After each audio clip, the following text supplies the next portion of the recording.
Assalamualaikum, hai teman-teman, perkenalkan nama saya Putri Hadianti dengan NIM 121401013 dari kelas 2C Bimbingan Konseling Islam. Di video kali ini saya akan sedikit menjelaskan tentang dua materi teori BKI, yaitu teori behavioristik dan teori Maslow. Materi pertama yang akan saya bahas yaitu tentang teori behavioristik. Apa itu teori behavioristik? Behaviorisme adalah teori perkembangan perilaku yang dapat diukur, diamati, dan dihasilkan oleh respon pelajar terhadap rangsangan. Tanggapan terhadap rangsangan dapat diperkuat dengan umpan balik positif atau negatif terhadap perilaku kondisi yang diinginkan. Kemudian, ciri dari implementasi teori belajar behavioristik ini adalah adanya perubahan perilaku yang ditunjukkan seseorang setelah mengalami kejadian di masa lampau. Perubahan adalah tanda bahwa seseorang telah merespon suatu kejadian dan menjadikannya pembelajaran untuk tidak menggunakan respon yang sama di masa depan, guna menghindari akibat yang pernah dialaminya. Prinsip-prinsip teori behavioristik ada 6. Pertama, reinforcement and punishment. Kedua, primary and secondary reinforcement. Ketiga, schedule of reinforcement. Keempat, contingency management. Kelima, stimulus control in operant learning. Dan yang terakhir adalah the elimination of responses. Tokoh-tokoh teori behavioristik diantaranya adalah yang pertama ada Edward Lee Thorndike yang mengartikan bahwa teori belajar behavioristik ini adalah sebagai proses interaksi antara stimulus dan respon. Stimulus adalah rangsangan, contohnya seperti pikiran dan perasaan, sedangkan respon adalah reaksi yang ditunjukkan akibat stimulus.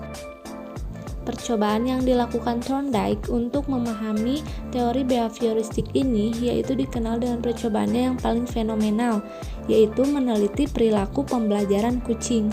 Ia meletakkan kucing yang lapar pada sebuah tempat transparan yang mengurung kucing tersebut dan makanan di luar tempat pengurungan itu. Ia mengamati kucing tersebut yang melakukan beberapa gerakan untuk mencapai makanan yang dilihatnya. Ada 8 pemahaman dari tokoh Thorndike ini. Yang pertama, pemahaman hukum sebab akibat yang menunjukkan kuat lemahnya hubungan antara stimulus dengan respon tergantung pada akibat yang ditimbulkan. Yang kedua, ada hukum pembiasaan yang menunjukkan bahwa hubungan stimulus dengan respon bisa menjadi kuat ketika dilatih atau diulang. 3. Hukum kesiapan yang menyatakan bahwa setiap hubungan antara stimulus dengan respon akan mudah terbentuk jika ada kesiapan dari individu itu. Yang keempat, hukum reaksi bervariasi, yaitu hukum yang menyatakan bahwa individu melakukan trial and error lebih dulu untuk menunjukkan macam-macam respon sebelum mendapat respon paling tepat. Yang kelima, hukum sikap, yaitu hukum yang menyatakan bahwa sikap atau perilaku seseorang juga ditentukan oleh keadaan yang ada dalam diri individu seperti emosi dan psikomotor. Yang keenam, hukum aktivitas berat sebelah, yaitu individu memberikan respon pada stimulus tertentu sesuai dengan persepsi terhadap keseluruhan situasi. Yang ketujuh, hukum respon, yang merupakan pemahaman bahwa individu bisa menyatakan respon tindakan bahkan pada situasi yang belum pernah dialaminya. Dan yang terakhir yaitu pemahaman hukum perpindahan asosiasi, yaitu proses peralihan situasi lama ke situasi baru dengan cara bertahap, mengurangi unsur situasi lama dan mengenalkan unsur situasi baru. Ada beberapa faktor yang mempengaruhi dan menentukan apakah seseorang akan belajar dari suatu situasi. Nah, faktor-faktor tersebut antara lain yang pertama, karakteristik model. Faktor ini menjelaskan kalau manusia lebih mungkin melakukan modeling pada individu, contoh dengan status ekonomi, sosial, pekerjaan yang lebih tinggi. Yang kedua, ada karakteristik orang yang mempelajari tersebut. Biasanya adalah mereka-mereka yang tidak memiliki status, kemampuan, ataupun kekuatan, misalnya anak yang mengikuti atau modeling perilaku orang tuanya. Yang ketiga, konsekuensi dari tindakan yang ditiru.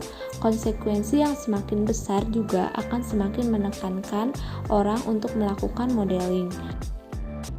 Materi yang kedua yaitu tentang teori Maslow. Abraham Maslow lahir di Brooklyn, New York, Amerika Serikat pada tanggal 1 April 1908. Abraham Maslow ini adalah seorang bapak psikologi humanistik. Ia anak sulung dari 7 bersaudara di keluarga Yahudi Rusia dengan pola didik orang tua yang tidak baik. Ia sering berdebat dengan ayahnya dan membenci ibunya sendiri. Fisiknya yang kurang baik mengalami beberapa penyakit termasuk masalah jantung kronis. Kehidupan pribadinya diwarnai dengan rasa sakit baik fisik maupun psikologis. Konsep dasar teori Maslow yaitu hierarchy of needs atau hierarki kebutuhan kehidupan. Pendekatan Maslow ini dilihat oleh kebanyakan orang sebagai suatu penangkal yang baik terhadap ciri behaviorisme yang mekanistis dan ciri psikoanalisis yang suram dan berputus asa. Maslow menyimpulkan bahwa manusia dilahirkan dengan kebutuhan-kebutuhan ada dalam kehidupan. Kebutuhan yang berfungsi untuk memenuhi kebutuhan dan menunjang keberlangsungan hidup. Maslow mempelajari seseorang dengan melihat melalui keadaan mental yang sehat dibanding mempelajari seseorang yang memiliki masalah kesehatan mental. Hal ini dapat menggambarkan bahwa manusia baru dapat mengalami puncak pengalamannya saat manusia tersebut selaras dengan dirinya maupun yang ada di sekitarnya. Klasifikasi tingkatan kebutuhan manusia. Maslow mengajukan gagasan bahwa kebutuhan pada manusia adalah merupakan bawaan dan tersusun menurut tingkatan atau bertingkat, yang didasari oleh psychological needs atau kebutuhan fisiologi, kemudian safety needs, kebutuhan akan keamanan, social needs, kebutuhan akan memiliki dan kasih sayang, esteem needs, kebutuhan akan penghargaan, dan yang terakhir yaitu puncak self-actualization atau kebutuhan akan aktualisasi diri. Perkembangan psikologi dan kemampuan manusia menurut Maslow. Teori yang dikemukakan oleh Maslow yaitu teori hierarki kebutuhan dasar manusia menjadi dasar dari perkembangan keilmuan lain yang berhubungan dengan pemenuhan kebutuhan dasar manusia. Abraham Maslow memiliki keyakinan bahwa manusia mempunyai kemampuan besar yang belum tersalurkan di dalamnya.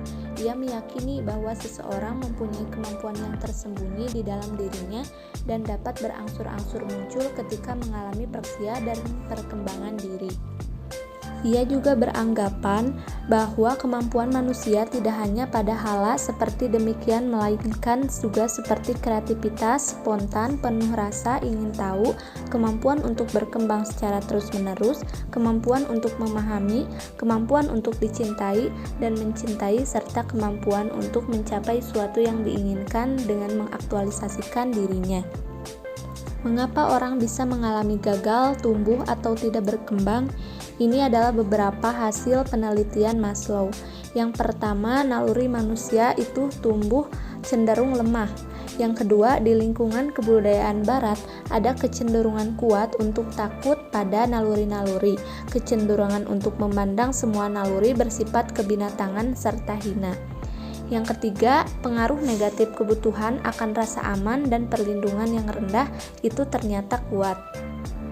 Ada beberapa kekurangan dari teori ini, di antaranya, pertama, tidak semua orang berpikir secara ilmiah. Yang kedua, kepuasan yang sulit diukur. Yang ketiga, kebutuhan individu tidak mengikuti tatanan berjenjang. Mungkin sekian video penjelasan materi yang bisa saya sampaikan. Semoga mudah dipahami dan mohon maaf apabila banyak kekurangan dan kesalahan. Terima kasih. Bye-bye. Assalamualaikum.